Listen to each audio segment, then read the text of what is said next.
Bonjour et bienvenue dans cette nouvelle vidéo. Tout d'abord, je vous invite à vous abonner si ce n'est pas déjà fait, afin que vous puissiez recevoir une notification concernant mes nouvelles vidéos à venir. Aujourd'hui, dans cette nouvelle vidéo, je vais vous définir ce que c'est que le coût d'achat. Le coût d'achat est un élément primordial en comptabilité et gestion. Il correspond à l'ensemble des charges liées à l'acquisition de matières premières ou de marchandises jusqu'au moment de leur mise en stock.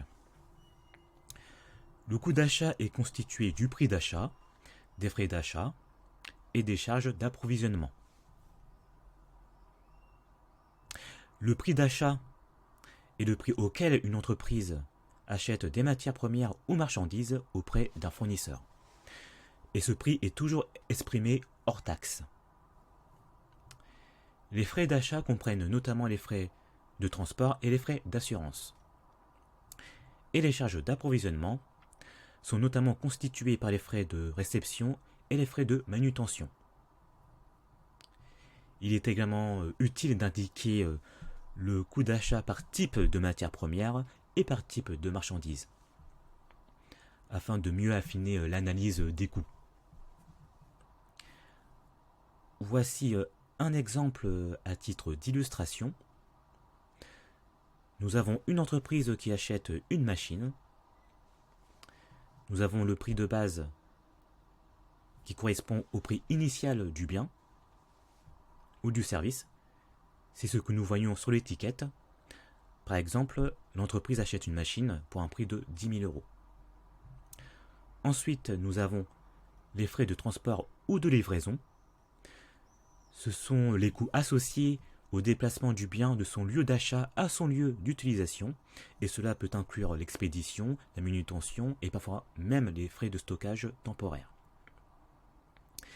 Et ce coût s'élève à 500 euros. Ensuite, nous avons les taxes et les droits de douane qui s'élèvent à 1000 euros. Il s'agit des taxes imposées par les gouvernements locaux, régionaux ou nationaux. Les droits de douane s'appliquent aux biens importés. Par exemple, une taxe de 10% est appliquée sur le prix de base, 10 000 euros, de la machine, ce qui représente 1000 euros. Voilà. Ensuite, nous avons les frais d'installation ou de mise en service.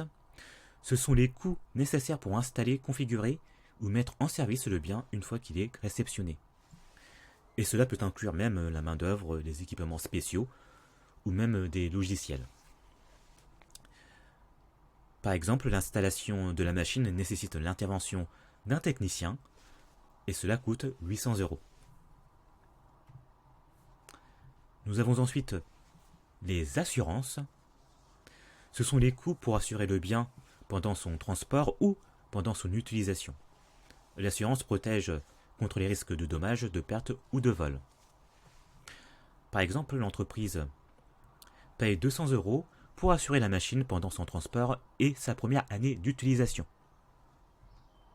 Et enfin, nous pouvons aussi avoir d'autres coûts liés à l'acquisition de la machine. Il peut y avoir d'autres coûts moins courants, mais parfois nécessaires, tels que les frais de formation pour les employés qui utiliseront le bien. Nous avons aussi les frais d'inspection et les coûts de préparation du site, etc. Par exemple, l'entreprise forme ses employés à utiliser la nouvelle machine, ce qui coûte 300 euros. Le coût d'achat total représente et regroupe d'abord le prix de base de 10 000 euros, les frais de transport de 500 euros, les taxes de 1000 euros, l'installation à 800 euros, l'assurance à 200 euros et la formation à 300 euros. Le coût d'achat total s'élève donc à 12 800 euros. En conclusion, le coût d'achat est donc l'ensemble des dépenses nécessaires pour acquérir un bien ou un service et le rendre opérationnel. Il est important de considérer tous ces éléments afin d'évaluer correctement le coût total et éviter les surprises financières après l'achat. C'est la fin de cette vidéo. Merci de l'avoir visionné jusqu'au bout. Si vous avez apprécié cette vidéo, n'hésitez pas à commenter, à partager ou à liker. À très bientôt.